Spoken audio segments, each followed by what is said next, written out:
Assalamu alaikum students, welcome you all in our last session for this semester.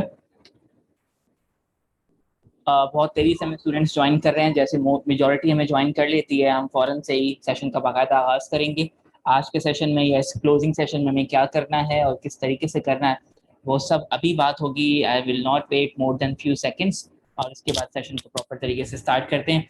तब तक ma'am Javeria अगर आप अपना माइक अनम्यूट कर सकती हैं तो प्लीज़।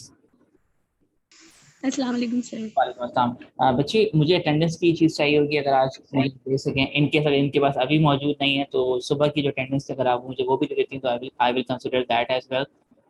सर सुबह की तो मैंने ले ली थी। चलें ठीक है, आप देखते हैं अगर कोई नए नए चेहरे आते हैं तो आप उनको भी उसमें ऐड अप कीजिएगा और मुझे फाइनल वही बना के दीजिएगा। Okay sir. ठीक है, थैंक यू सो मच। इकरा इकबाल कुछ कहना चाह रही हैं, जब अपना माइक अनम्यूट कीजिएगा और कह लें। No sir. ठीक है, चल सर मैं कुछ भी नहीं कहना चाह रही। ठीक ठीक ठीक, क्या कहने से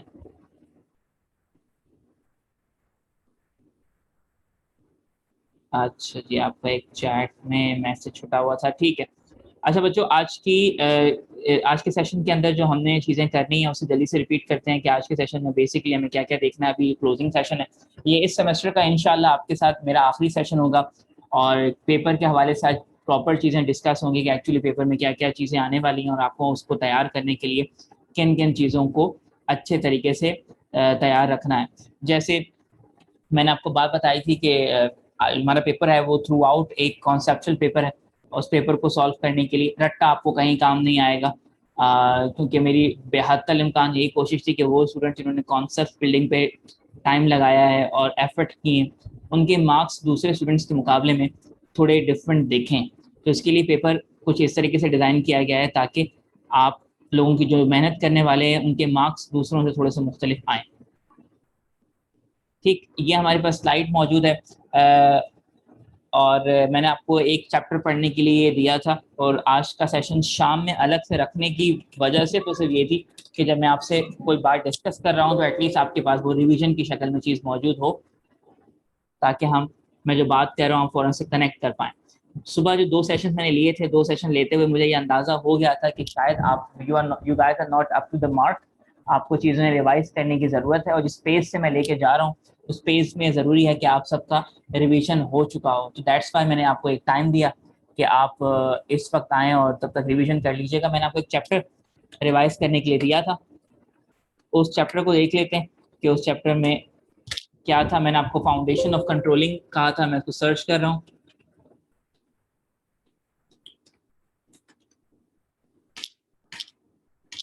अच्छा जी, मैं कुछ एग्जांपल्स भी दूंगा आपको किस किस तरह का पेपर में क्वेश्चन पॉसिबली पूछा जा सकता है।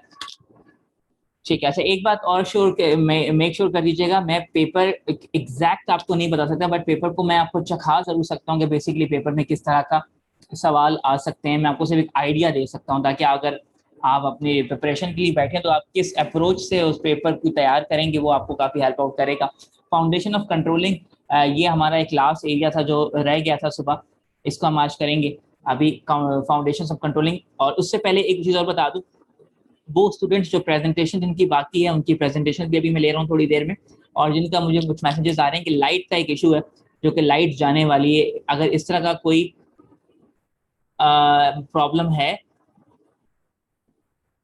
तो प्लीज़ मुझे बता दें ताकि मैं उनका। उमर फारूक का एक मैसेज आया, उनके एक छोटी सी प्रॉब्लम है। उमर फारूक बेटा, जैसे ही आपके ग्रुप मेंबर्स कंप्लीट होते हैं मुझे बता दें, मैं फ़ौरन ही से पहले आप लोगों की प्रेजेंटेशन करवा लेता हूँ। ठीक है, मुझे सर राबिया बीबी ने कहा था कि उसकी 8 बजे लाइट चली जाएगी, वो इस वजह से सेशन नहीं अटेंड कर सकेगी। कोई मसला ठीक ठीक है सब, मैं दोबारा आप सबके माइक्स म्यूट कर रहा हूँ ताकि हम उसी डेकोरम से लेके क्लासेस चलें जैसे हम लोग चलते आ रहे हैं। ठीक है उमर फारूक बेटा, मैं आपके चैट का इंतजार करूंगा। जैसे ही आपको लगता है कि आपके ग्रुप मेंबर्स कंप्लीट हो गए जस्ट लेट मी नो और फ़ौरन ये से आपका सेशन, आपकी प्रेजेंटेशन स्टार्ट करवा दी जाएगी। आपका डॉक्यूमेंट मैं पहले ही साथ साथ रेडी कर रहा हूँ, जैसे ही आप कहेंगे मैं फ़ौरन ही से पहली फुर्सत में आपकी क्लास करवा लेता हूँ, आपकी प्रेजेंटेशन करवा लेता हूँ। ठीक है, और मेक श्योर अगर उमर फारूक आप ग्रुप मेंबर्स मौजूद नहीं है तो ऐसा ना हो कि उनके चक्कर में आपकी प्रेजेंटेशन भी बाकी रह जाए, तो देख लीजिएगा। अच्छा जी, कंट्रोलिंग बेसिकली क्या चीज़ होती है, मैंने आपको कहा था इस चैप्टर को रिवाइज करके आइएगा। तो इतना ब्रेक के बाद अब मैं उम्मीद यही कर रहा हूँ, ये एज्यूम कर रहा हूँ कि आप सब ने ये कंट्रोलिंग के चैप्टर को अच्छे तरीके से रिवाइज कर लिया था, तो मैं उसी स्पीड से लेके चलूंगा जो मैं एक्सपेक्ट कर रहा था कि होनी चाहिए। अच्छा, कंट्रोलिंग बेसिकली क्या चीज़ है, जब भी आप कोई चीज़ प्लान करते हो तो प्लान को करने के बाद उस प्लान को एग्जीक्यूट किया जाता है, उस प्लान पर अमल दरामद किया जाता है। जब प्लान पर अमल दरामद कर लिया जाता है तो फिर एक टेस्टिंग होती है हमारी, जिसमें हम चेक करते हैं कि हमने जो सोच कर प्लान किया था, जो मकासद थे इस प्लान के, क्या वो मकसद, वो ऑब्जेक्टिव्स हमने अचीव कर लिए, वो गोल्स हमने अटेन कर लिए हैं या नहीं कर लिए। इसको चेक करना बेसिकली कंट्रोलिंग कहलाता है। अगर कंट्रोलिंग की हम डेफिनेशन देखें, ये रहा, controlling the process of monitoring activities to ensure that they are being accomplished as planned and of correcting any significant deviations. अगर कोई डेविएशन या कोई फर्क महसूस होता है वो उसको ठीक किया जा सके, और अगर कोई गोल से और इस बात को इंश्योर कर दिया जाए कि जो हमने सोचा था, जो प्लान किया था, हमने वैसा ही लेके चले। द पर्पस ऑफ कंट्रोल क्या है, to ensure the activities are completed in a way that lead to accomplishment of organization goals. इस बात को यकीनी बनाया जाए कि हमारे गोल्स जो हैं वो उसी तरीके से अचीव हुए हैं जिस तरह से हम चाह रहे थे। अच्छा जी, why is control important, control करना क्यों जरूरी है, कंट्रोलिंग का स्टेप क्यों परफॉर्म करना चाहिए। अच्छा, इसको हमने 3 अलग अलग एरियाज में डिस्कस किया था, लेकिन मैं अभी थोड़ी माजरत के साथ मैं से यहाँ रोक रहा हूँ, मुझे चैट पे कुछ रिक्वेस्ट आ रही है, मैं पहले वो एड्रेस कर लूँ, बिकॉज सबके साथ एक ऐसा इशू है कि लाइट्स का एक प्रॉब्लम है। तो अगर इस तरह का कोई मसला आता तो मैं नहीं चाह रहा कि, क्योंकि अगर आज किसी की प्रेजेंटेशन रुक गई तो हमारे पास फर्दर कोई ऑप्शन नहीं है इस चीज़ को डील करने का, तो इसको इसी क्लास में इसी सेशन में ख़त्म करना है। जिन बच्चों को लगता है, मुझे चैट पे रिप्लाई कर दें, मुझे 1 मिनट के लिए मैं ब्रेक ले रहा हूँ। बच्चों आप ये बता दें, मलिक उस्मान, प्रेजेंटेशन वाले स्टूडेंट्स मुझे चैट पे बता दें कि जिनकी प्रेजेंटेशन अभी ड्यू है और वो प्रेजेंटेशन देना चाह रहे हैं, लेकिन प्रेजेंटेशन उनको लगता है कि लाइट चली जाएगी, वो मुझे चैट पे रिप्लाई करते हैं फौरन से, जल्दी। तो मेक श्योर हमारे पास 40 मिनट्स ही हैं, ठीक है। उमर फारूक, आपके मेंबर्स जैसे ही आ जाएं, ठीक है। मलिक उस्मान, आप अप्रोच कीजिए उनको, और आपको अगर लगता है कि लाइट चली जाएगी तो इसको जल्दी से अप्रोच कीजिएगा। हम 10 मिनट तक और इंतजार करते हैं, या 5 मिनट्स मैक्सिमम, और उसके बाद जितने मेंबर्स हैं हम उनकी प्रेजेंटेशन करवा लेते हैं। उमर फारूक, आपका भी यही है, आप फौरन से अप्रोच कीजिए उन्हें, ठीक। अच्छा, एक और बात, जो पहले और दूसरा सेशन हमारा हुआ, पहले दोनों सेशंस दोनों के दोनों अपलोड हो चुके हैं, और आप जो लिंक आपको दिया गया था उसी लिंक के अंदर 16 जनवरी वाले फोल्डर के अंदर आपको ये सारे के सारे लेक्चर्स मिल जाएंगे। अच्छा, अगर किसी को लेक्चर अप्रोच या ट्रेस आउट करने में प्रॉब्लम हो रही है, प्लीज मुझे क्लास खत्म होने के बाद ग्रुप में बता दीजिएगा, I will fix that, but मेरे नहीं ख्याल कि ऐसा कोई कंप्लेन अभी तक आई है। आगे चलते हैं, why control is important, control क्यों जरूरी है। अच्छा, एग्जाम में सवाल किस तरीके से आएगा, लेट्स सपोज अगर मुझे कंट्रोलिंग के हवाले से आपसे कोई सवाल पूछना हो तो मैं एग्जाम में कैसे पूछूंगा, मैं आप लोगों को, अच्छा मुझे सिर्फ ये चेक करना है कि किस किस को पता है कंट्रोलिंग क्या चीज होती है, मेरा ऑब्जेक्टिव सिर्फ और सिर्फ यही होगा। तो अब मैं इस क्वेश्चन में पूरी लंबी कहानी, स्टोरी लिख सकता हूँ, इसे केस स्टडी कहते हैं, और पूरी कहानी पढ़ने के बाद मैं बोलूंगा कि एज अ मैनेजर अगर आप यहाँ पर होते तो कौन कौन से स्टेप्स इंप्लीमेंट करते हैं जो कि कंट्रोल, जिससे कंट्रोलिंग को आप इंश्योर कर सकते हैं कि हाँ भाई हम कंट्रोलिंग का स्टेप परफॉर्म कर रहे हैं। अब कंट्रोलिंग का कोई हार्ड एंड फास्ट रूल तो नहीं होता, हर वो काम जो कि आप इस बात को चेक करने के लिए कि आपने प्लान जो किया था वो plan according to up to the mark है कि या नहीं, सही वे में हम गए हैं या नहीं, हमने जो सोचा था क्या वाकई वैसा हुआ या नहीं हुआ, तो उसके लिए हर वो काम जो आप करेंगे वो सारा का सारा कंट्रोलिंग में काउंट होगा। तो इस केस में जो मैंने वहां लिखा होगा उस केस में कंट्रोलिंग कैसे होगी, या इनमें से जो मैं ये 4-5 चीजें मैंने बताई, इनमें से मैनेजर ने ये भी किया, ये भी किया, ये भी किया, ये भी किया और ये भी किया, आप बताएं इनमें से कंट्रोलिंग कौन सी चीज है। मैं बोलूंगा इसने ये भी किया, ये भी किया, ये भी किया, ये भी किया, अब बताओ, आप बताएं इसने क्या किया। इसने स्ट्रेटेजिक प्लान बनाया, इसने ऑपरेशनल प्लान बनाया, इसने स्पेसिफिक प्लान बनाया, इसने गोल सेटिंग की है। तो वो पूरा केस आप पढ़ेंगे, समझेंगे, और उसके बाद मुझे अपनी डिस्कशन कर, उसमें आप एडवाइस करेंगे, अपना ओपिनियन शेयर करेंगे ये। अच्छा, एक और बात, आपका आंसर सिर्फ और सिर्फ ये नहीं कि ये इसमें गोल सेटिंग हुई है, आप उसे एक्सप्लेन भी करेंगे। अगर किसी स्टूडेंट ने मुझे आंसर सही दिया और उसके पास कोई एक्सप्लेनेशन नहीं हुई, तो मैं ये एज्यूम करूंगा कि वो आंसर उसका अपना नहीं है, somebody helped him, किसी ने उसकी हेल्प की है और उसके पास सही आंसर पहुंचा है। अगर सही आंसर है तो you must give a proper explanation for that, कि आपको एक्सप्लेनेशन भी देनी है कि एक्चुअली आप ये आपको लगता है कि ये स्टेप ऐसा है और ये स्टेप ऐसा है, वजह ये हो सकता है आपका आंसर गलत हो, बट हो सकता है आपका आंसर गलत होने के बावजूद आपकी एक्सप्लेनेशन उस गलत आंसर को सपोर्ट कर रही हो और मुझे कहीं से लगे कि हाँ शायद इस केस में ये एलिमेंट भी निकलता है, then you'll be able to get the mark. But हवाई बातें नहीं, आप जो बात कहोगे उसके पीछे जस्टिफिकेशन होगी, बताओगे कि प्लानिंग की ये डेफिनेशन थी तो उस हिसाब से ये चीजें पूरी हो रही हैं तो ये प्लानिंग परफॉर्म कर रहा है मैनेजर। क्लियर है बच्चों? अच्छा, इसके बाद ये हम बात कर रहे थे कि कंट्रोल क्यों इंपॉर्टेंट है, फिर हम बात कर रहे थे कि प्लानिंग कंट्रोलिंग में आपस में लिंक, जो हमने 4 मैनेजरियल फंक्शंस पढ़े थे, planning, organizing, leading and controlling, वो साइकिल कैसे चलता है, पहले प्लान किया जाता है, प्लान में ये 4 काम किए जाते हैं, ऑर्गेनाइजिंग के स्टेज के अंदर ये वो सारी चीजें हमने मिड से पहले पढ़ी थी, फिर लीडिंग में हम क्या कर रहे होते हैं, फिर कंट्रोलिंग में हम क्या परफॉर्म कर रहे होते हैं। ठीक है, मोहम्मद इंशाल की तरफ से क्वेश्चन आया है, क्या कंट्रोलिंग के लिए भी प्लानिंग की जाती है? जी बेटा, आप जब प्लान बना रहे होते हो तो उस वक्त ये पहले बताया जाता है कि कंट्रोल कैसे कैसे लगेंगे, किस किस तरह से इसको चेक किया जाएगा। फॉर एग्जाम्पल, आप किसी कंपनी के अंदर एक सुपरवाइजर हो, आपके अंदर जितने भी लोग हैं आप उन्हें बताओगे काम आपने ऐसे ऐसे ऐसे और इस तरीके से करना है, इस तरह से करोगे तो आपका काम ठीक है और इस तरह से नहीं करोगे तो आपका काम गलत है। ठीक है, अच्छा ये आपने उनको बता दिया, पूरा प्लान बना के उनको दे दिया। अब जो बंदा काम कर रहा है उसे इस बात को यकीनी बनाना होगा, या इस बात को उसे पता है कि भाई मेरा काम इन पैरामीटर्स पे चेक होना है, तो वो उन चीजों का खास तौर पर ख्याल रखेगा।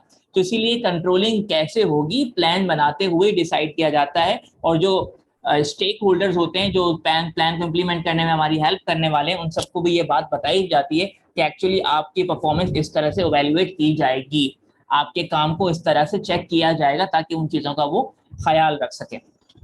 ठीक, जैसे एक डिपार्टमेंट होता है Q&A department, quality assurance department होता है।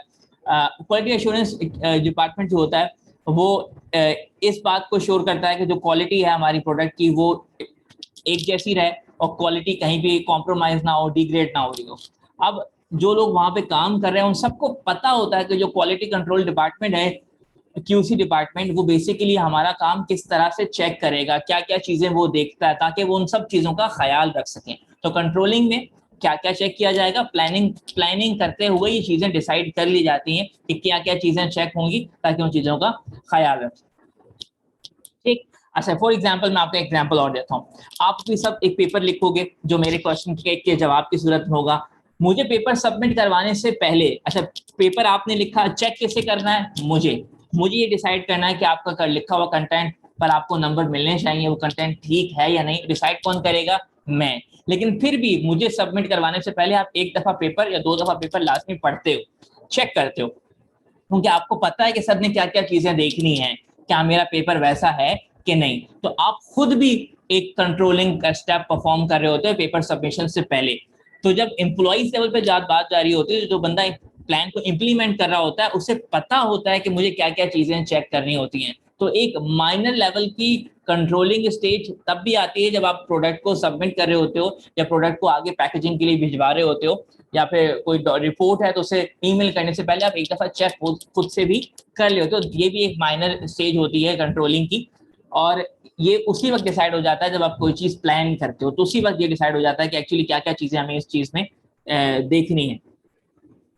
अच्छा, कंट्रोलिंग प्रोसेस के अंदर 3 चीजें होती हैं। कभी आप किसी भी तरह का कंट्रोल कर रहे हो, आपको भाई ये 3 चीजें परफॉर्म करनी है, आपका कंट्रोलिंग का स्टेज हो गया। पहली बात, measuring the actual performance measure करनी है। वो कैसे की जाती है, compare actual performance against the standard. आपने क्या परफॉर्म किया और स्टैंडर्ड क्या था, जैसे आपने क्या सबमिट किया और मैं क्या चाह रहा था, मैं इन दोनों को आपस में कंपेयर करूंगा।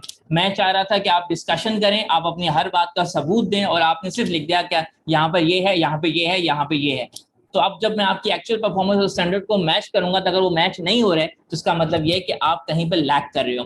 एग्जैक्टली कंट्रोलिंग के अंदर भी हम स्टेप नंबर 2 के अंदर जो एक्चुअल परफॉर्मेंस हुई है वो और जो स्टैंडर्ड्स था उनको आपस में कंपेयर करते हैं और चेक करते हैं कि कहीं कमी बेशी तो नहीं रह गई।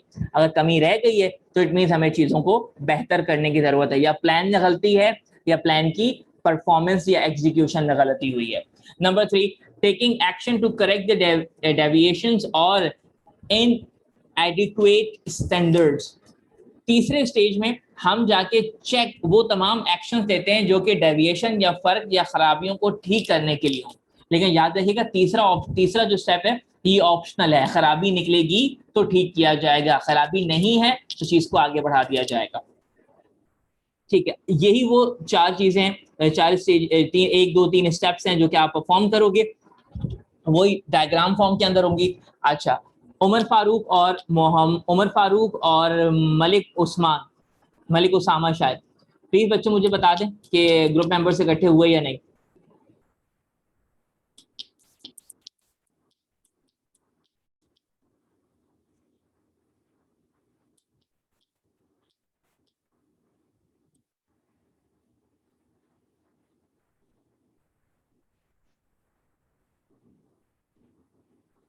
जी जल्दी से बता दें मुझे।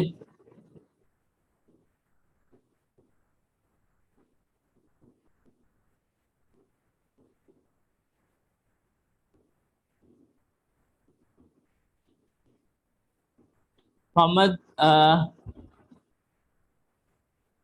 ठीक है कोई मसला नहीं। ठीक है बच्चे, अगर स्टार्ट उनका था तो कोई इशू नहीं है, जो मौजूद हैं हम वहीं चलते हैं। अब्दुल, एक मिनट रुक जाए जरा मैं देख लूँ कितने मेंबर्स हैं। अच्छा, अब्दुल बासित, नबील अकबर दोनों मर्ज हो गए हैं मलिक उसामा, मोहम्मद बख्श और मोहम्मद उमर के साथ। ठीक है जी, तो हमारे पास ये एक मौजूद है मोहम्मद बख्श, मोहम्मद उमर। ठीक है जी, उमर फारूक कुछ कहना चाह रहे हैं जी, बात कीजिएगा जी। सर मोहम्मद उमर नहीं, उमर फारूक, मोहम्मद उमर गलत लिख दिया है। अच्छा, आप किसके ग्रुप के अंदर हैं? उसामा के। अच्छा, मोहम्मद आप मलिक दोनों एक ही उसामा। ग्रुप में? जी सर। अच्छा, मुझे लगा था आप दोनों का अलग अलग ग्रुप है। ठीक है, अब्दुल बासित और नबील अकबर पहले इनकी अलग प्रेजेंटेशन थी, आप आपके साथ मर्ज हुए हैं या आप इन दोनों के साथ मर्ज हुए हैं? आई बिलीव आप इन दोनों के साथ मर्ज हुए हैं। जी सर। ठीक है, मुझे आ चुकी है इनकी प्रेजेंटेशन अलग से, सेम वही। ठीक है, तो आपका आप कौन को जमा हुआ है इस वक्त? सर मैं भी इनके साथ हूँ। ठीक है, मोहम्मद बख्श। अच्छा, मैं रिपीट कर रहा हूँ, अब मुझे अपने हाथ रेस कर दीजिएगा फौरन से कि कौन कौन लोग मौजूद हैं। मैं नाम ले रहा हूँ, उनमें से जो जो अवेलेबल हैं हैंड रेस कीजिएगा ताकि हम आगे चलें। अब्दुल बासित, नबील अकबर, मोहम्मद उसामा, मोहम्मद बख्श और मोहम्मद उमर। नबील अकबर मौजूद हैं, 1 2 3 4 5, ठीक है सब मौजूद हैं। ठीक है, स्टार्ट करते हैं प्रेजेंटेशन को। ठीक है बच्चों, प्रेजेंटेशन को स्टार्ट करते हैं। मैं आपकी प्रेजेंटेशन की जो स्लाइड है वो आपसे शेयर स्क्रीन पे शेयर कर रहा हूँ। जैसे ही आपको लगता है कि नेक्स्ट स्लाइड पे जाना है बस मुझे बता दीजिएगा, मैं नेक्स्ट स्लाइड की तरफ चला जाऊंगा। ठीक, मैं आप लोगों की स्लाइड शेयर कर रहा हूँ और आप सबको राइट्स आपको दे रहा हूँ, आप जब चाहें अपना माइक म्यूट और अनम्यूट करना चाहें तो कर सकते हैं। ठीक है जी, और मैं आपकी स्क्रीन शेयर कर रहा हूँ जी, कंटिन्यू कीजिएगा जी। अब्दुल बासित।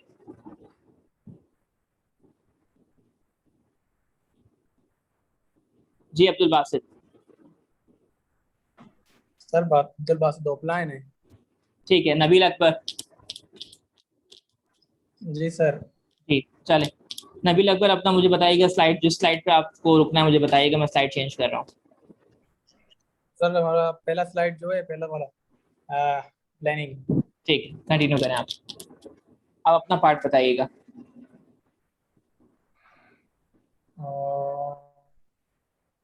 जी सर आपका, हेलो, जी जी, मेरा आवाज़ आ आवाज आ रहा है सर? रही? जी आ रही है, आप कंटिन्यू करें। अच्छा सर, सबसे पहले मैं तो बात करना चाहता हूँ प्लानिंग के बारे में कि प्लानिंग क्या होता है।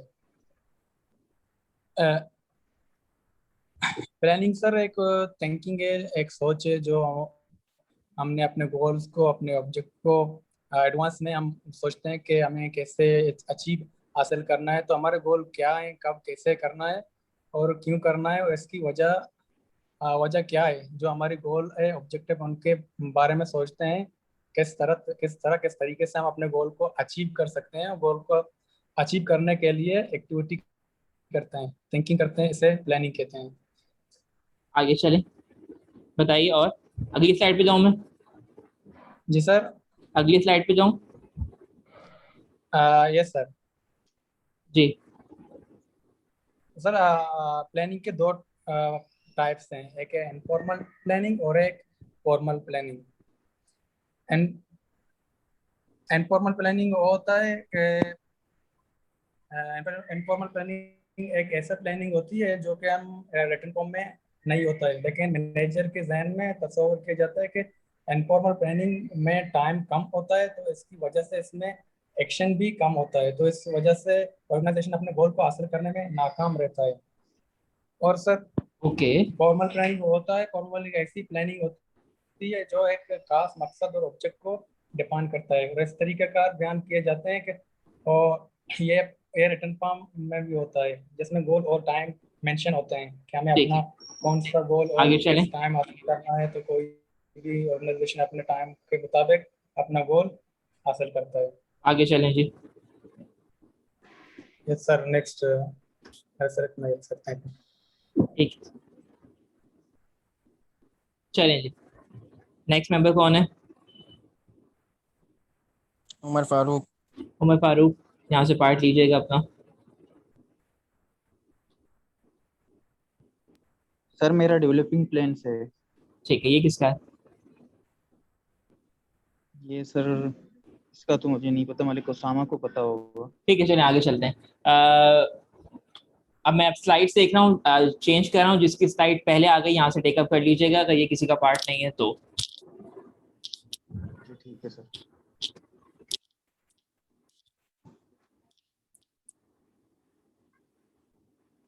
जी ओके, ये भी किसी का यही है पार्ट सर नहीं? मेरा। चले सर कंटिन्यू। मेरा है sir developing plans. Developing sir हम अपने प्लान को कैसे डेवलप कर सकते हैं, तो सर इसका पहला स्टेप है कंसीडर बिजनेस गोल। आप अपने बिजनेस के गोल को कंसीडर करो। प्लान इसीलिए बनाते हैं ताकि हम अपने गोल को अचीव कर सकें। Step number 2, talk to your employees. अपने एम्प्लॉयज से बात करो। आप जितना आप अपने एम्प्लॉयज के साथ खुल कर रहोगे, मतलब उनसे बातचीत करोगे, आप उनको देख पाओगे कि वो कैसा काम कर रहे हैं, तो जितना उनसे मिलजुल कर रहोगे तो आपके लिए बेहतर होगा। Step number 3, recognize potential versus readiness. आप अपने बिजनेस के अंदर आप अपने बिजनेस के अंदर कितनी पोटेंशियल है कि हमारा बिजनेस कितना रेडी है और हम इसको आगे कितना रेडी कर सकते हैं, मतलब हमारे एम्प्लॉय कितने काम के हैं, कितने काम के नहीं है। Step number 4, consider all types of training and development. आप अपने ही डिपार्टमेंट के अंदर ही जो भी आप अपने आपका गोल आप आपका गोल है, आप उसे अचीव करने के लिए अपने एम्प्लॉय को ट्रेन करना पड़ेगा, क्योंकि डेवलप के लिए काम आगे बढ़ा दो। आगे। स्टेप नंबर ठीक है। 5, create a plan for before during and after. फिर आप एक प्लान तैयार करो। प्लान भी ऐसा हो कि उसका सर बैकअप प्लान हो। उसके बाद अगर प्लान खत्म भी हो जाए, उसके बाद क्या प्लान होगा, ये सर उसका बैकअप, मतलब इस एक बैकअप हो, दो हो, मतलब बैकअप प्लान तैयार करना लाजमी है। ठीक है। Step number 6, now check response. और आखिरी में अपने सब कुछ कर लिया तो आप बैठकर प्लान के रिव्यूज लो और रिस्पॉन्सेस लो, ये प्लान कितना काम कर रहा है कितना नहीं। थैंक यू सर, यही था। ठीक है, आप नेक्स्ट ये characteristics of sir well design management गोल की। ऑब्जेक्टिव्स। सर ये मेरा है सर। ठीक है, बोलिएगा जी, हेलो नाम बताएं और कंटिन्यू करें। सर। सर मोहम्मद बख्श। ठीक। Sir characteristics of well design goals. Sir इसमें हम मैं इसके मुताबिक नहीं पढ़ूंगा सर, कुछ मैं अपने तरीके से बता रहा हूँ सर। इसमें है written in terms of outcomes और written in terms of outcomes not actions। के मतलब आप जो आप जो आप जो गोल्स हमेशा आप जो है गोल्स हमेशा आउटकम की सूरत में लिखते हैं, एक्शन की सूरत में नहीं। यानी आप लिखेंगे कि मेरा सेल्स टारगेट इतना है कि ये नहीं, सेल्स टारगेट इतना है कि आगे करें, ठीक है, छोड़ दें पॉइंट को, अगले पॉइंट पे जाइए। सर उसके बाद ये नीचे लिखा हुआ मेजरेबल एंड मेजरेबल। ठीक है, इसमें है सर ऑब्वियसली अगर हम वो काम मेजरेबल एंड क्वांटिटेबल सर, उसमें मेजर ऑब्वियसली अगर वो मेजरेबल आपका गोल नहीं है और आपने कह दिया जैसे कि आप सेल्स हमारी बढ़ेगी 1% या 2% कह दें, तो आप टर्म्स में लिखेंगे कि इतना हम बढ़ते जा रहे हैं कि इस महीने हम अपना सेल्स टारगेट इतना बढ़ाएंगे। मतलब आपने अपना गोल मेजरेबल एंड क्वांटिटेबल सेट किया है। ठीक है, और उसके आगे। बाद है जी सर, उसके बाद है क्लियर एज टाइम फ्रेम। अब गोल्स जो है वो आप हमेशा आप सोचते हैं कि इस टाइम फ्रेम में मैं अपना गोल अचीव कर लूंगा। इसका मतलब इसका क्या फायदा है? आप अपने आपने इस दफा सेल बढ़ानी है 10%, 10%, 20%, मतलब आप वो एक साल के अंदर एक टाइम पीरियड, लिमिटेड टाइम के अंदर अपना गोल अचीव करेंगे। जी सर, आगे चलें। इतना ही है। जी सर, इतना ही है। Next slide. अच्छा ठीक है, पीछे रह गया मोहम्मद बख्श। नहीं, अभी एमबीओ किसका था? ऑब्जेक्टिव्स। जी, नाम बताइएगा और कंटिन्यू करें। मालिक ओसामा। ठीक है जी। सर मेरा ऑब्जेक्टिव ये है जहाँ पे एम्प्लॉयज को मैनेज करने की एक टेक्निक, जहाँ मैनेजर और एम्प्लॉय साथ में काम करते हैं। जो भी ऑर्गेनाइजेशन के गोल हैं उसके बेसिक पे गोल सेट करना स्पेसिफिक टाइम के लिए। और एमबीओ के थ्रू मैनेजमेंट या ऑर्गेनाइजेशन क्या करता है, हर लेवल पे, मिडल हो, टॉप हो, स्पेसिफिक हो, या कोई भी स्टाफ जो भी काम कर रहा है, डिफरेंट लेवल पे सबको अपने गोल्स क्लियर होने चाहिए ताकि उनको अपनी रिस्पॉन्सिबिलिटी का पता हो। सुपीरियर और सब ऑर्डिनेट के दरमियान म्यूचुअल अंडरस्टैंडिंग हो, तब भी एमबीओ टेक्निक सक्सेसफुल होगी। जो एम्प्लॉयज़ को क्लियर पता होगा मैनेजर हमसे क्या एक्सपेक्टेशन रखता है, जो उसने काम दिया हम टाइम पे कर सकते हैं या नहीं। ओके, आगे जी।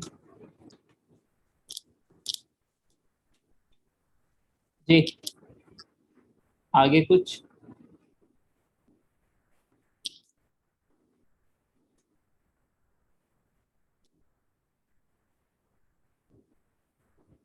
ठीक है, चले मैं यहाँ से कंटिन्यू करता हूँ। आई होप उनके यहाँ जो लाइट का एक्सपेक्टेड टाइम था वो आ चुका है। और सर उसामा की लाइट चली गई। हाँ, आई कैन अंडरस्टैंड। कोई और बाकी आप में से? सर बासित है, सर बासित बाकी अभी तक ठीक है, नहीं वो आ आया। रहा है सर, वो रास्ते में। ओके, रास्ते में। अच्छा ठीक है जी, देखते हैं जी, बासित साहब को भी चेक करते हैं। अच्छा अच्छा बच्चों, अब एक चीज जो कि मुझे बहुत ज़रूरत से, अब मुझे उसकी ज़रूरी ज़रूरत महसूस हो रही है बात करने की। अच्छा, पहली बात, जिनकी अगर लाइट चली जाती है तो वो इस बात को मेक श्योर कीजिएगा, ये चौथा या तीसरा हमारे पास आखिरी सेशन है, इसको लाजमी इसकी रिकॉर्डिंग देख लीजिएगा। कुछ चीज़ें बहुत ज़रूरी होती हैं आप लोगों को सीखने की। कई बार हमें लगता है कि we are ready, but actually जब हम परफॉर्म करने जाते हैं तो हमें लगता है कि नहीं, यही चीज़ आपके पेपर के साथ भी हो सकती है। Do not take anything for granted, इतना ज़्यादा आसान ना लें, क्योंकि पेपर रिपीट करना बहुत तकलीफ दे अमल हो जाता है हमारे लिए। तो इट्स गुड कि इस अपॉर्चुनिटी को अवेल करें और थोड़ा सा टाइम लगा दें। अभी शायद आपके चंद घंटे लगे, लेकिन अगर अभी वो चंद घंटे नहीं लगे, उसके चक्कर में हो सकता है चंद महीने लगाने पड़े सेम सब्जेक्ट के ऊपर दोबारा। पेपर है बहुत अच्छा, अच्छे तरीके से बना हुआ है, और मेरी हद तक इम्कान आपके साथ यही कोशिश होगी कि मैं आपको उस प्रोसेस से गुजार लूँ, कि जिस प्रोसेस से गुजरना आपके लिए बहुत ज़रूरी है। ये मैनेजरियल स्किल्स अगर हमने अभी सीख ली तो जब हम परफॉर्म करने जाएंगे तो हमारी परफॉर्मेंस दूसरों के मुकाबले में बेहतर होगी। मैंने आपको एक वीडियो दिखाई थी बिल्डर बीस्ट की, उस बिल्डर बीस्ट जो दो साथ एनिमेटेड वीडियोस थी, एक कह रहा था कि ये लकड़ी है और दूसरा कह रहा नहीं ये क्रोकोडाइल है, और उसने अपनी बात को साबित करने के लिए उस क्रोकोडाइल पर जंप किया, वो क्रोकोडाइल उसे खा गया। तो अब जो बाकी पीछे वाला एक बचा हुआ बिल्डर बीस्ट था, उसने इस बात को एक्सेप्ट कर लिया कि जी बिल्कुल आप सही कह रहे थे, ये क्रोकोडाइल ही था, ये लकड़ी नहीं है। लेकिन अब जो अपने जूनियर को समझा रहा है तो वो जूनियर समझने से इनकार कर रहा है, और उसे समझाने के लिए वो खुद कूद जाता है और क्रोकोडाइल पर के सामने अपनी जान दे देता है। एग्जैक्टली यही चीज हमारे साथ भी होती है। इस वक्त दूसरों की गलतियों या दूसरों की खराबियों से जरूर सीखें। अगर किसी की परफॉर्मेंस में कहीं लैकनेस है तो उसे अपने लिए एक अपॉर्चुनिटी ऑफ लर्निंग समझें और अपनी परफॉर्मेंस को बेहतर करें।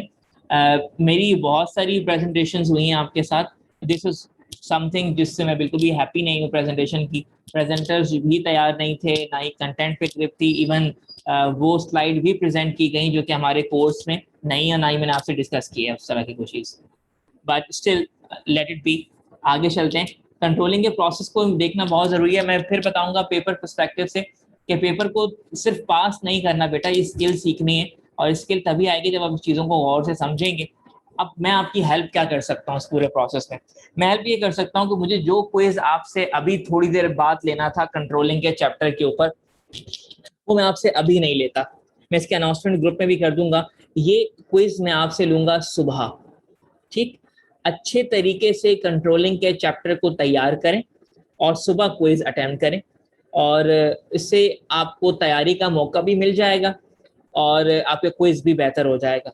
तो कंट्रोलिंग का क्विज अभी थोड़ी देर बाद में डिसाइड हुआ था कि मुझे लिंक शेयर करना आपसे, मैं अभी नहीं कर रहा आपसे, मैं आपसे शेयर करूंगा कल सुबह। तब तक आप कंट्रोलिंग के चैप्टर को अच्छे तरीके से पढ़िए। क्या क्या पढ़ना है ये पूरा जो मैं पढ़ा रिवाइज करवा चुका हूँ ये पढ़िएगा। फिर उसके बाद कंट्रोलिंग करने के से पहले आपको पता होना चाहिए कि हुआ क्या है, सोर्स ऑफ इंफॉर्मेशन कहीं होनी चाहिए। 4 सोर्स ऑफ इंफॉर्मेशन की बात हुई थी, personal observation, statistical report, oral reports और रिटन रिपोर्ट्स। ये क्या होती हैं, इसको अच्छे तरीके से पढ़ना है। और कंट्रोलिंग क्राइटेरिया में क्या होता है, जैसे लेट्स सपोज अगर एम्प्लॉइज के हवाले से कंट्रोलिंग करनी है तो क्या चीज़ें हैं जो बताती हैं कि एम्प्लॉय खुश हैं या नहीं। सेटिस्फैक्शन, टर्नओवर, एब्सेंटिज्म, ये वो चीज़ें हैं जो इंडिकेट करती हैं कि एम्प्लॉइज का बिहेवियर या एम्प्लॉय की प्रोग्रेस कैसी जा रही है। बजट्स के हवाले से ये 3 चीज़ें देखनी होती है, एग्जाम्पल के तौर पर रखी गई हैं, लेकिन सोर्स ऑफ इंफॉर्मेशन 4 ही होती हैं। फिर आगे चारों सोर्स ऑफ इंफॉर्मेशन के सामने प्रोज एंड कॉन्स, एडवांटेजेस और डिसएडवांटेजेस मेंशन किए गए हैं। इसको अच्छे तरीके से देख लीजिएगा। जैसे पर्सनल ऑब्जर्वेशन, एडवांटेज क्या होता है कि ये फर्स्ट इंफॉर्मेशन होती है, लेकिन इसमें बुरी बात क्या होती है कि ये बंदे के पर्सनल बायसनेस, पर्सनल ग्रजेस है, वो भी इसके अंदर शामिल हो जाते हैं। फिर पर्सनल ऑब्जर्वेशन में एडवांटेज ये होता है कि इंफॉर्मेशन जो होती है वो फिल्टर आउट नहीं होती, ज़्यादा इन्फॉर्मेशन आ जाती है। इन्फॉर्मेशन जितनी ज़्यादा होगी उतनी ज़्यादा बेहतर रहती है। लेकिन इसके ड्रॉबैक क्या है कि इसमें टाइम बहुत लग जाता है। अच्छा, इसके बाद एक और एडवांटेज का होता है कि ये डायरेक्टली जाके वर्क प्लेस पर जाके आप एक्टिविटीज़ को मॉनिटर करते हो और आप ज़्यादा बेहतर तौर पे सिचुएशन को एनालाइज कर सकते हो। जबकि ड्रॉबैक क्या है कि ये ऑब्ट्रूसिव हो जाती है बहुत सही जगहों पर। फिर इसके बाद statistical reports, pros and cons दोनों सब एक साथ दिए गए हैं, ठीक। अच्छा, अब ये स्लाइड्स ऐसी हैं जो मेक श्योर करूंगा कि मैं आपके क्विज में लाजमी पूछूं ताकि आप इन स्लाइड्स को अच्छे तरीके से पढ़ें। कंपेरिजन, जब आप कंट्रोलिंग कर रहे होते हो तो आप बेसिकली कंपैरिजन कर रहे होते हो। सबसे पहले कंपैरिजन के वक्त आपने डिटरमाइन करना होता है डिग्री ऑफ वेरिएशन कि एक्चुअल और सरेंट के दरमियान कितना फर्क आया है। अच्छा, फर्क बहुत ज्यादा आए तो आप उसको ठीक करने बैठते हो, लेकिन कई बार फर्क इतना नॉमिनल, इतना छोटा होता है कि उसको आप निगलेक्ट कर देते हो, बिल्कुल अप टू द मार्क चीज ना हो, थोड़ी बहुत वेरिएशन हो तो चल भी जाती है, ठीक। तो वो थोड़ी बहुत वेरिएशन क्या होगी, कंट्रोलिंग करने से पहले ये डिसाइड, याद रखिएगा, सिचुएशन आते हुए नहीं, सिचुएशन आने से पहले डिसाइड किया जाता है कि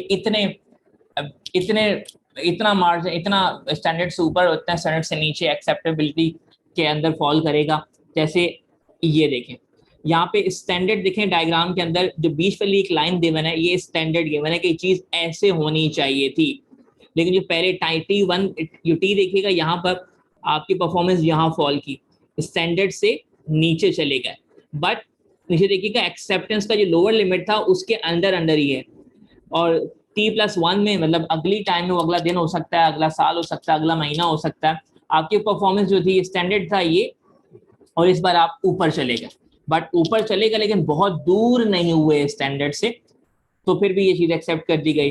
तीसरे टाइम में आप स्टैंडर्ड पे, अब भी स्टैंडर्ड के ऊपर नहीं है लेकिन थोड़ा सा हिले हुए हैं, फिर तीसरे में भी थोड़े से हिले, तो ये देखिए ऊपर जो ये डॉटेड लाइन गिरी है ये, और यहाँ जो डॉटेड लाइन गिवन है ये, इन दोनों लाइन डॉटेड लाइंस के अंदर फॉल करेंगे, चाहे आप स्टैंडर्ड की लाइन के ऊपर नहीं हो बट करीब हो, तो इसे एक्सेप्ट कर लिया जाएगा। ठीक है, तो ये भी डिफाइन किया जाता है कंट्रोलिंग करने से पहले कि बेसिकली एक्सेप्टेंस स्टैंडर्ड्स क्या होंगे आपके। फिर उसके बाद जो स्टैंडर्ड्स होते हैं वो लोअर, यहाँ पे एक चीज रह गई थी इस स्लाइड के अंदर कि जो वेरिएशन है उसका साइज क्या होगा, लार्ज होगा, स्मॉल होगा, उसका डायरेक्शन क्या होगा, अपवर्ड होगा या डाउनवर्ड होगा, ओवर होगा या अंडर होगा। ओवर एंड अंडर की टर्मिनोलॉजी हम बजट्स के लिए इस्तेमाल किए जाते हैं कि आपके एक्सपेंस जो है वो इतने रुपए ऊपर चले गए या इतने रुपए नीचे आ गए। ठीक है, तो अब यहाँ पे एक एग्जांपल की गई है कि एक ब्रांड है, ब्रांड का नाम यहाँ पे गिवन है और उसके सामने एक स्टैंडर्ड गिवन है जो कि डॉलर वैल्यू में शायद मौजूद है। फिर उसके बाद हंड्रेड्स ऑफ एक्चुअल के स्टैंडर्ड था कि आपने at least let's in terms of units बात करते हैं और सेल्स की बात करते हैं, इतनी सेल तो आपने करनी थी, लेकिन जो एक्चुअल नंबर्स आए वो 913 आए, 1075 होने चाहिए थे लेकिन एक्चुअली 913 आए। अब यहाँ पर स्टैंडर्ड से हम नीचे हैं, तो जहाँ पे ओवर एंड अंडर में देखिएगा आपको आंसर नेगेटिव मिल रहा है। आपको पता है अकाउंट्स सबने पढ़ी है, सब BS अकाउंटिंग एंड फाइनेंस के स्टूडेंट्स हैं, अकाउंट्स में आपने रूल पढ़ा होगा कि जो भी चीज नेगेटिव होती है सब ब्रैकेट में लिखते हो, तो यहाँ पे ब्रैकेट का मतलब अंडर है। और ऊपर देखें अगर आप टाइटल चेक करते हैं तो ओवर जो है वो विदाउट ब्रैकेट है और अंडर को ब्रैकेट में लिखा हुआ है। इसका मतलब यहाँ पे जो भी वैल्यूज ब्रैकेट में गिरी हैं वो सारी की सारी अंडर की वैल्यू हैं, और जो भी विदाउट ब्रैकेट्स हैं वो ओवर यानी कि पॉजिटिव वैल्यूज हैं। अब देखें यहाँ पर स्टैंडर्ड के साथ एक्चुअल को कंपेयर किया जा रहा है और ओवर एंड अंडर लिखा हुआ है, तो इससे कंट्रोलिंग करते हुए कई बार इस तरह का चार्ट भी बनाया जाता है और उसकी बेस पर हम डिसाइड करते हैं कि हमारी परफॉर्मेंस जो थी वो ओवर चली गई या अंडर चली गई। ये बेसिकली सेल्स परफॉर्मेंस फिगर्स हैं। अच्छा, इसके बाद टेकिंग मैनेजरियल एक्शंस। अच्छा, अब चलो ये कहानियां हो गई, हमने चार्ट बना दिया, हमने टेबल बना दिया, उसके बाद याद रखो जो उसके बाद जो रिपोर्ट बनती है, रिपोर्ट का इस्तेमाल आता है और रिपोर्ट के इस्तेमाल में हमें क्या करना होता है, हमें एक्शंस लेने होते हैं। अब एक्शंस कितने तरह के होते हैं एज अ मैनेजर। सबसे पहले कोर्स ऑफ एक्शन में सबसे पहले आता है डूइंग नथिंग। डूइंग नथिंग हम तब करते हैं जब जो डेविएशन है, जो फर्क है वो बहुत ज्यादा इनसिग्निफिकेंट हो, मतलब बड़ा फर्क ना हो, थोड़ा बहुत फर्क हो तो हम उस वक्त क्या करते हैं, हम कुछ नहीं करते हैं, वी डू नथिंग, ये हम एक्शन लेते हैं। और अगर इन केस एक्सेप्टेंस क्राइटेरिया से बाहर चला जाए, फर्क डेविएशन बढ़ जाए, वो इनसिग्निफिकेंट नहीं सिग्निफिकेंट हो जाए, वाज़ेह फर्क हो जाए, नुमाया फर्क हो, तो उस सूरत में हम क्या करते हैं, तो उस सूरत में हम करेक्शन की तरफ जाते हैं और चीजों को ठीक करने की कोशिश करते हैं। ठीक, अच्छा, अब करेक्टिव एक्शन में हमारे पास क्या क्या आ सकता है। करेक्टिव एक्शन में कई बार हमें स्ट्रेटजीज को चेंज करना पड़ता है, स्ट्रक्चर को चेंज करना पड़ता है, कंपनसेशन स्कीम मतलब जो उसके बदले मुआवजा है हमें वो तब्दील करना पड़ता है, पीरियड भी, कई बार ट्रेनिंग प्रोग्राम्स इंट्रोड्यूस करवाने पड़ते हैं, कई बार जॉब्स को रीडिजाइन करना पड़ता है कि अब तुम ये नहीं, अब तुम ये काम क्या करोगे, और कई बार सबसे आखिर में एम्प्लॉय को फायर करने के मामला आते हैं। ये करेक्टिव ऑप्शन है। कोई कुछ चीजें बहुत ही खराब हो जाती है, कहते हैं भाई तुमसे नहीं हो पाएगा, तुम छोड़ो, तुम कुछ और काम करो, निकाल दिया जाता है, बट ये सबसे आखिर में लिखा गया है। ठीक, तो कोर्स ऑफ एक्शन में कई बार एक एक्शन और भी है, रिवाइजिंग द स्टैंडर्ड। ये भी कई बार ऐसा होता है कि हमें अपने स्टैंडर्ड्स को भी रिवाइज करना पड़ता है, तब जब हमें लगता है कि यार हर बार चीजें स्टैंडर्ड से बहुत दूर हो रही हैं, तो कहीं ऐसा तो नहीं कि स्टैंडर्ड ही हमने गलत सेट कर दिया है, तो कई बार स्टैंडर्ड को भी रिवाइज करने की जरूरत पड़ती है। ये दो सूरतों में होती है, जब कॉन्स्टेंटली सारे एक्शंस करने के बाद भी हमें अपना स्टैंडर्ड मीट ना करना पड़े, तो उस सूरत में हम स्टैंडर्ड को थोड़ा नीचे ले आते हैं।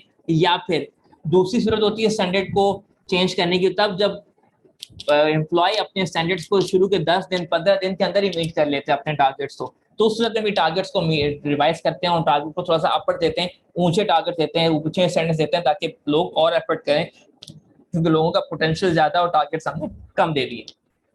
ठीक, और ये एक डायग्राम है और यहाँ तक, बस यहाँ तक आपने तैयार करना है एग्जाम के लिए। इस डायग्राम को भी एक दफा देख लीजिएगा। मैं सेशन को यहाँ पर क्लोज कर रहा हूँ और I wish you very luck, कि इंशाल्लाह जब आप लोगों का पेपर आए तो आप पेपर में अच्छे तरीके से परफॉर्म करें। जी अब्दुल बासित पूछें सवाल, 1 मिनट से कम वक्त रह गया है, सवाल अगर आपका आधा रह जाएगा तो आप इसी लिंक्स को दोबारा इस्तेमाल कीजिएगा और आइएगा दोबारा। जी जी अब्दुल बासित, अगर बीच में सेशन रुक जाता है आप दोबारा इसी लिंक को इस्तेमाल कीजिएगा, अस्सलाम वालेकुम आधी रह गई। जी जी बासित, हेलो जी बोलें। सर, आवाज आ रही है? जी आ रही है। अच्छा sir, I am ready for the